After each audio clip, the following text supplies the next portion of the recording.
Welcome to another episode of Flip&Fly. That's right, we back again. I'm your co-host, Midnight Robin, and I'm over here with my broham, Taqiy Abdullah Simmons. How you That's doing, me. bro? I'm doing good, man. How are you? Yo, doing great, Nice. doing great. We just finished week 3, Talk. Week 3 of the college season. Yep. Yes, we did. Yeah, man, we've been texting the last few days. Well, we were texting a lot yesterday just because we were kind of reacting live with some of Yeah. the things that we were witnessing this weekend, which was awesome. I mean, week 3, I would say. Where do you want to start? I mean, there's a lot of you know places we could start, but Yeah. I'll let. I mean, what do you want to start with? I mean, there was a bunch, right? Ohio State won their meet. Yep. Oklahoma Yep. won their meet. I Illinois think won their every meet. did Stanford had yeah, did off this every week. yeah, Michigan won as well. So Michigan won. yeah, so it was a big week, almost every team is competed except Stanford and Cal, I think, which would be nice to have a week where everyone's competing so we could really get an idea. The beginning of the season is it's just so up and down when it comes to the regularity of competitions. But probably would start easily. I'm going to start with Oklahoma. Okay. Oklahoma just came out and they did what I think. Like I said, Oklahoma's trying to make a statement to start this season, saying that they are ready to really compete for a national championship.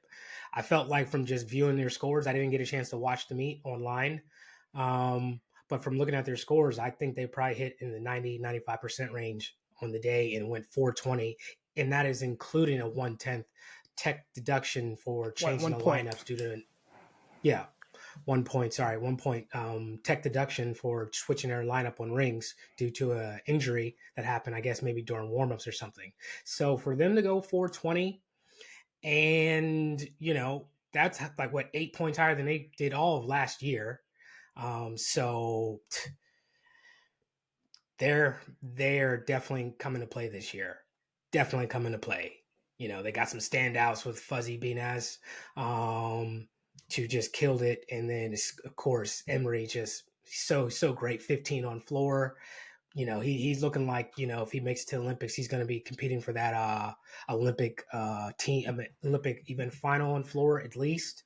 So I don't know. What was your takeaway from that competition? Well, I would say this. There's not many times that Oklahoma plays the underdog role.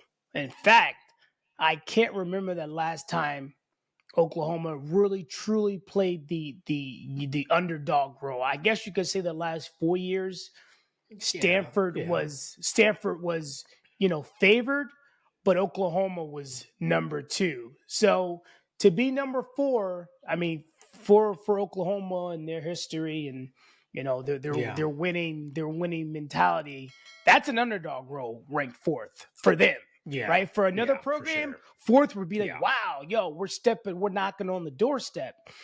But yeah, for Oklahoma, that's an underdog if you're preseason ranked 4th. But the one thing I thought about was, as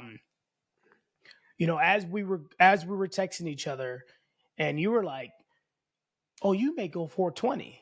I mean, the yeah. I first said that. thing, I said that at the halfway point. I said at yeah, the halfway point, I'm like, they're gonna go 420. Yeah, yeah, it's crazy. right. And then I'm following it on Twitter, and I'm seeing stuck dismounts. I'm hearing everyone super excited. But the first thing I thought about was the coaches got it wrong. Oh, obviously, So that obviously. was the first thing I thought about. And honestly, because, the last few years I really haven't been really intertwined and paid attention to college gymnastics as much as the years prior, I Yep. went off that coaches poll and I trusted those coaches. Like, wow, like you're right. I mean, Oklahoma kind of got spanked last year at NCAA championships. And that was the first time not finishing first or second in a very long time. And now the Yeah. coaches are picking them 4th. So for me, I was relying on that coaches poll in the beginning, kind of for my For my estimations and my preseason rankings, they got it wrong. By a mile. Well, not by a mile. At least by 1 or 2 spots for sure. At least. So, yeah, like they came out and that's a super impressive performance. That's all I'm going to say about that. And I don't think that's still not their strongest lineup that they put out there. So, yeah, I mean, listen, I mean, obviously, I do want to talk a little bit about Nebraska. I think Nebraska looked good. yeah. Nebraska's going to be knocking on doors. I think, looking at Nebraska, they went 409. They look really good. They look solid on floor, solid on high bar, solid on vault. But when you go back to Oklahoma, they won every individual event title, Yeah. Fuzzy won P bars in the all around, Emery won floor, Jack won high bar, Ignacio won Palmores, he hit 14-9, Toss won rings with a 14-1, and Max Brenev, I probably pronounced his last name wrong, my bad, Max. Yeah. But he won vault with a 14-5. So that is the story. I think this woke a lot of people up from what they did this weekend. So, kudos to Oklahoma. They got people's attention. My only thing with Oklahoma is, are they peaking too soon? Can they keep I don't worry about that. You know what I mean? Because the thing is, Oklahoma always competes well at NCAA's, with the exception of last year. Yeah. You know what I mean? So their problem is generally not consistency when it comes to the end of the year. So there is no such thing as them peaking too early, because that team is known for being consistent when it comes to team finals. So I do think that they're doing fine.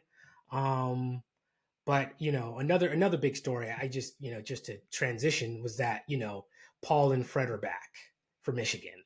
Yeah. You know what I mean? They went out there and, that changes their whole dynamic to that team. That team becomes just like, a good team to being like, dude, Michigan is solid. Having that 1-2 all around punch, which I don't know. It's going to be real tough. I think that's the best 1-2 punch in the all around of any team. Like I would consider that a stronger 1-2 punch than Asher and Coy. Okay. But I think what they went 4-12 this week at home. They still didn't do all around. They still didn't do all around, right? I saw Fred's Palmores. It was clean. It was a legit score. That start value must be like 6'5", 6'6". That routine is just ridiculously hard, and he's going 15. So kudos to that. That was impressive. And then Paul stuck that vault, which is just beautiful. He has like no split on that entry. Just like I said, it's going to be a very exciting. I think this will be the most exciting NCAAs in a very, very long time, because I honestly do think 3-4 teams, because I think Nebraska has more in the tank. I think Nebraska is really knocking on the door. So I do think but I'm going to be real. I don't think Illinois has the upside to compete with those 4 teams. Again, I'm just going off of what I've been seeing score-wise from their first 2 or 3 competitions, and they 405, 406 is still the highest they've scored, and I think they can get higher than that, but they might be capping out at 410, 411 for their scores, and those other teams can probably be capping out, like Oklahoma on a consistent judging days, probably looking at more of a 418, something like that, maybe 420 if they have their full lineup. And I don't think an Illinois has that type of firepower to put them in that discussion. But again, could be wrong. I'm going to try to do a better job at trying to actually watch these competitions. But as you know, it's just so hard to watch. It's so hard to follow and find like a legit stream. It's just really, really tough. So it makes it, as a gymnastics fan and enthusiast, it's just super difficult to watch competitions. And that's just a shame. Yeah. I mean, listen, thank God for the other social media companies out there, Gymnastics Now, Platforms. Mutual Yeah. Deductions. They do a really good job of keeping everyone updated because that's kind of what I've been following for the Yeah. most part. And then obviously I'm watching kind of the post videos that the college programs are Yeah. posting up. But I And then mean, I do. Yeah.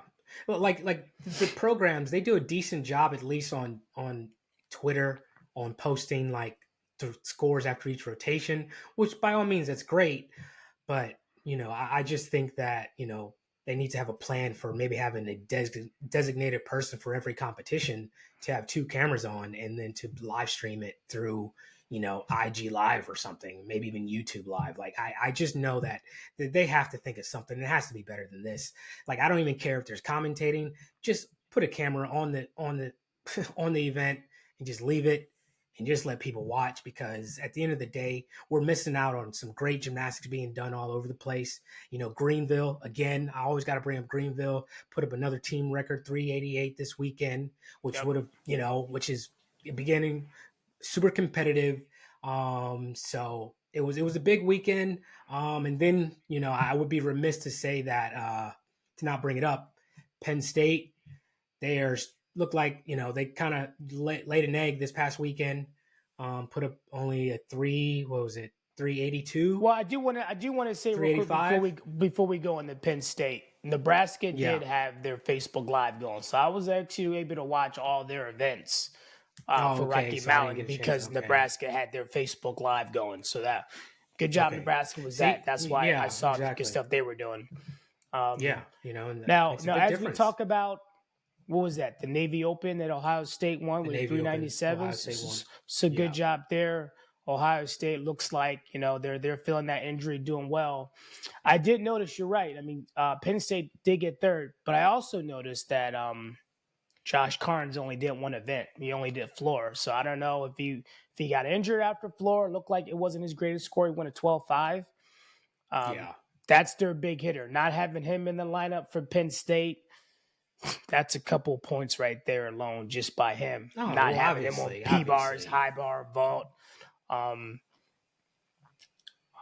but yeah, and then obviously Navy. Navy had a really strong showing. Yeah, no, like I said, it was an exciting week. Nothing, like I said, nothing stood out the most outside of like Oklahoma getting that 420. You know what I mean? Like they're going to be number one in the rankings after this. So we'll see if Oklahoma does what Oklahoma does, which is maintain being ranked number one all year, and then see what happens at NCAA's, because they're ranked number one quite a lot last season.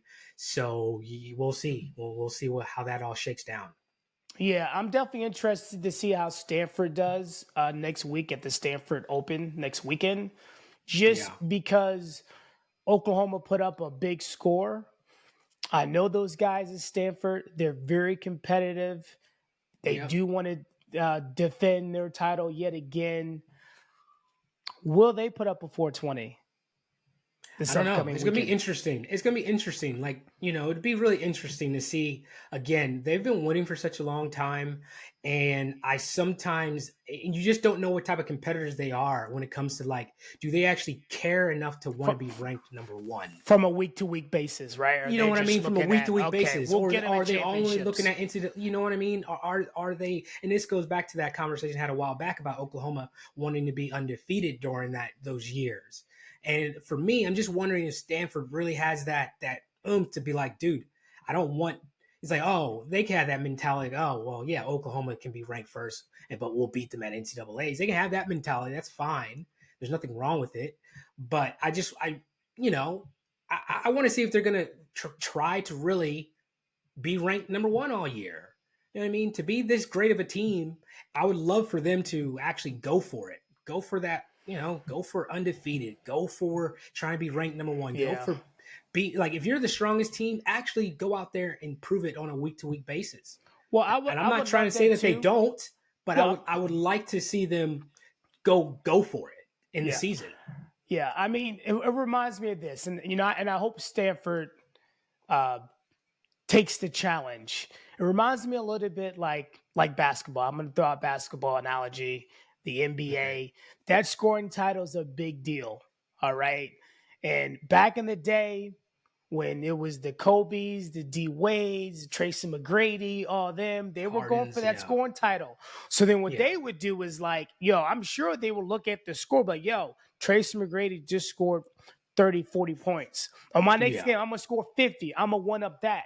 So I Yeah. think this year between Michigan, Stanford, Oklahoma, I think those trees should try to one up each other every week. Oklahoma That would be went 420. great. Stanford, go for 421. Michigan, go Yeah. for 422. I would love to see that.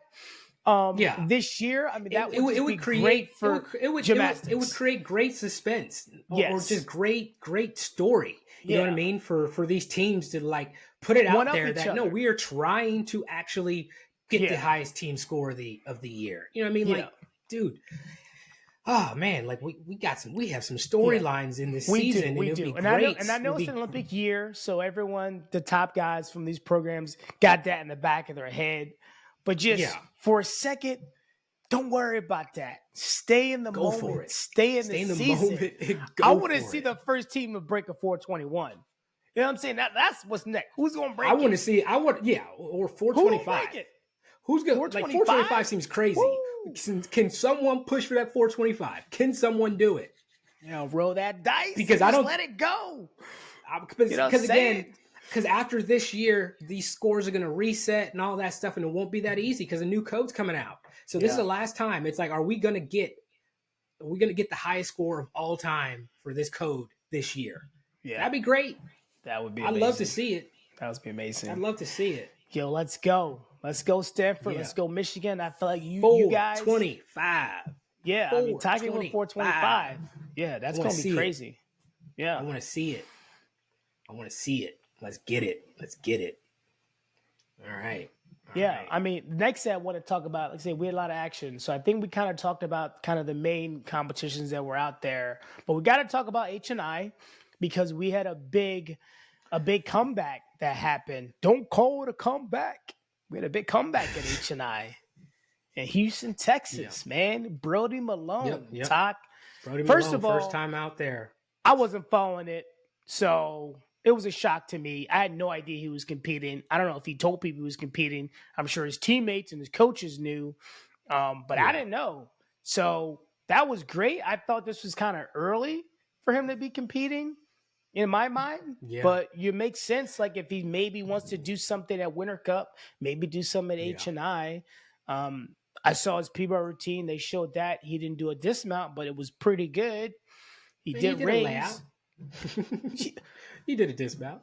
Okay. Yeah, he did dismount. well, come on. Well, considering that he had a knee injury, to say he didn't do a dismount, no. He took a landing. He did a layout that popped up off the bar, so he did a dismount. You know what I mean? That's so true. considering the injury, we got to give him that credit for doing an actual dismount. Because if you say no dismount and he just slowly got down off the bar, people are like, oh, I don't know if that knee's ready. So for the people that don't know, he actually did a layout dismount and stuck it. And it wasn't like a good landing technique and all that. Didn't look like it didn't seem like he was grimacing or anything when he landed. No. So you know, I just wanted to let it be known that, you know, he did something. He looks like he's landing pretty good for what he's doing. So he's on the comeback for sure. And the people look good. No hobber yet. No, well, you can't. You're not gonna do a high bar routine. You have too many opportunities. He's got too many releases for. It's like that's just. It's just like by all means. Like I'm assuming he's probably already doing it, and maybe doing it over a hard surface. But there's just no reason to chance it right now. That's dumb. Nope. You know, he did because he wound up doing pommel horse rings and parallel bars. Yeah. Yep. I don't know what he did on ring. I don't know what he did on rings for a dismount. I don't know if he did a layout or what, but pommel horse, you know, looked pretty solid. You know, had a little struggle in the middle of the routine, but overall, you know, he looks like Brody still. So you know, that's great for Team USA. It's only going to push people even more in this Olympic year. So yeah, it was great to see him. You know, Shane Wiskus was back out there from his injuries. And just the whole Evo crew was there. So it was a good turnout. And then obviously, we can't not mention the champion of H&I, which was Yule Moldauer. Went out there, did all around 2 days in a row. So Yule is doing what Yule does, which is compete. You know what I mean? Vitaly Guimaraes was back in the mix as well. You know, so these guys got out there. The summer Stanford guys, Ian Gunther was there. You know, he's drawing a big crowd, whatnot. So, you know, it was a good weekend. You know, Yule, first time for me seeing him catch a casino in competitions, which is great. I've never seen him 'Cause I catch know it either. no. So you know, and his tap looks way more consistent. So I think he's going to have way more success this year. But yeah, no. So what was your takeaway from H&I? Well, my takeaway was, like I said earlier, shocked as heck that Brody competed. So great job, Brody. He's out there. I feel like he's a little ahead of schedule in that regard. You're doing that high bar set was pretty big. I never saw him Yeah. catch that release in competition either. And you figure if he gets consistent, he's probably not done with the upgrades of that routine. I would imagine he'll try to get that triple double back in there. Try to get the triple If double in there. anything. He may do another Takachev in there now since he got the Maybe. You know what I mean? I just think Yule knows at the end of the day, he's really he wants to have a high enough start value, but he wants the consistency. Yep. At least so people won't just completely overlook him. Because I think, you know, he's really trying, you know, if you know, all goes to plan for him, if he makes it to the Olympics, he wants to compete in the all around. So, you know, that means, so I think that's what his attention is to do that. So kudos to him for continuously pushing high bar because, you know, like some other gyms could take a back seat and be like, this is not a good event. Let me just minimize my opportunities to not do a good routine. But, you know, he's going after it the Olympic year. So, you know, again, it's the Olympic year. It's going to be exciting. I'm just interested to see how this all shakes down this year. So we got some good gymnastics coming 2024. Yeah, definitely. And as these guys, you know, we'll talk about it more, but, you know, Winter Cup is coming down the horizon. I'm really, really looking at Winter Cup because obviously the guys that made the world team already qualified. So who's going to be? Yeah, it's a national team. So who's going to be the newcomer? Is it going to be Fuzzy Benez? You know? Yeah. And then one of these days, I am going to digress a little bit. And I was actually looking for some footage for this show because if people don't know, I mean, Fuzzy Benez is an amazing gymnast, but he had a father, Adam Benez, went to World Cup Gymnastics, upstate New York. He did a mean one-arm giant to one-arm ganger. He was sick. So I was like, okay, maybe this show will do a little side-by-side of Fuzzy and Adam, but I couldn't find any footage of Adam. But you know what? I could be mistaken, but I think he has another son and he goes to Greenville. Unless they have the last name. I did. We're gonna do some research. I did see that. I'm like, I was like, man, this guy looks a little bit like Fuzzy, and his last name is the same. I'm like, I think Adam, that's another brother in there. He's got some good genes, putting out some gymnasts. Absolutely. Yeah. He went to Penn State as well, so shout out to that. He went to Penn State right too. So maybe that's where we can look for some footage. I'm gonna have to check out Ask Randy, see if he can get some footage of Adam Benez out of the archives. Because Adam was a good gymnast. I used to love watching his high bar. High bar, I just love watching him high bar. He was right when we got into the sport, he was one high of the best releases, people. You know, man. Yeah. Shout out Adam. Yeah. Oh yeah, good stuff.